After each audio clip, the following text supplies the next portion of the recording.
Hi friends, please subscribe to Amravati Media and press the bell icon for more latest updates. వచ్చే ఎన్నికలలో YCP పొత్తులతోనే ఏపీలో single party ఏదైనా ఉంది అంటే అది వైసీపీయే. ఆ మాటకు వస్తే దేశంలో కూడా సింగిల్గా పోటీ చేసిన పార్టీ ఇటీవల కాలంలో కనిపించదు. పార్టీలు ఎవరు పెట్టినా అప్పటి రాజకీయ పరిస్థితులకు అనుగుణంగా నిర్ణయాలు తీసుకుంటారు. పొత్తులు పెట్టుకొని బలోపేతం కావాలని చూస్తారు. అదేంటో తెలియదు కానీ వైసీపీకి పొత్తులంటే గిట్టదన్న ప్రచారం సాగింది. రాజకీయాలలో పొత్తులు కూడా ఎత్తులని, అవి వ్యూహంలో భాగమని కూడా విశ్లేషకుల నుంచి రాజకీయ పండితుల దాకా అంతా చెబుతారు. కానీ వైసీపీ తన వ్యూహాలకు పదును పెట్టే క్రమంలో అసలైన వ్యూహాన్ని మాత్రం ఎక్కడో వదిలేసింది. సింహం సింగిల్గానే వస్తుంది అంటూ పవర్ఫుల్ డైలాగులను కూడా వాడుతూ వచ్చింది. వైసీపీ 2011లో ఏర్పాటైంది.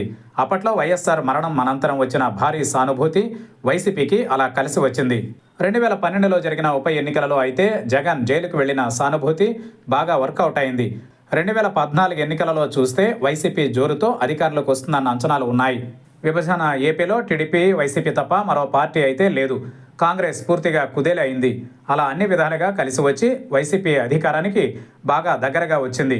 2019లో అయితే జగన్ని ఎలాగైనా సీఎంగా చేసుకుని వైఎస్ఆర్ పాలనను తిరిగి తెచ్చుకోవాలన్న కసి జనాలలో, వైసీపీ కేడర్లో కూడా పెద్ద ఎత్తున కనిపించింది. ఇలా అన్ని ఎన్నికలలో వైసీపీ సోలోగా బరిలోకి దిగినా ఆయా రాజకీయ పరిస్థితులే వైసీపీని ముందంజలో నిలబెట్టాయి తప్ప మరొకటి కాదు. ఇవన్నీ పక్కన పెడితే 2024 ఎన్నికలలో వైసీపీ సోలోగా పోటీ చేసి వాటిమి పాలైంది.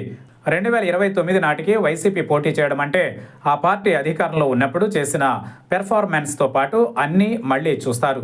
ఇక వైసీపీకి ఎలాంటి ఎమోషన్స్ కూడా వర్కౌట్ అయ్యే ఛాన్స్ లేని వేళ ఖచ్చితంగా పొత్తుల వైపు చూడాల్సిన అవసరం ఉందని అంటున్నారు.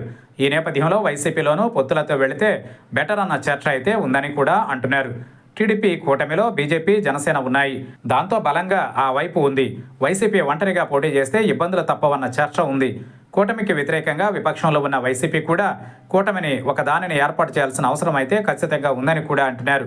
ఇలా చర్చలు కానీ ఆలోచనలు కానీ వైసీపీలో ఉన్నాయని వార్తలు వస్తున్న వేళ విశాఖలో ఆ పార్టీ కీలక నేత ఎంపీ విజయసాయిరెడ్డి పొత్తుల విషయంలో సంచలన ప్రకటన చేశారు.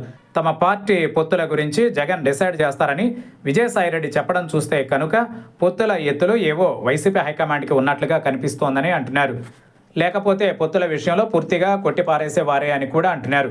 అయితే పార్టీ పెట్టిన సుదీర్ఘ కాలం తరువాత వైసీపీ ఒకవేళ పొత్తులను పెట్టుకోవాల్సి వస్తే ఎవరితో పెట్టుకుంటుంది ఏంటి అన్నది కూడా చర్చకు వస్తున్న విషయం. ఏపీలో చూస్తే కాంగ్రెస్, వామపక్షాలు విపక్షంలో ఉన్నాయి. వైసీపీ అయితే ఎవరితో పొత్తుకు సిద్ధపడుతుందన్నది కూడా ప్రశ్నగా ఉంది. ఏది ఏమైనా ఎన్నికల ముందే పొత్తుల విషయం చర్చకు వస్తుంది కాబట్టి అప్పటిదాకా ఈ అంశంలో ఎవరి ఆలోచనలు వారు చేసుకోవాల్సి ఉంటుందని అంటున్నారు.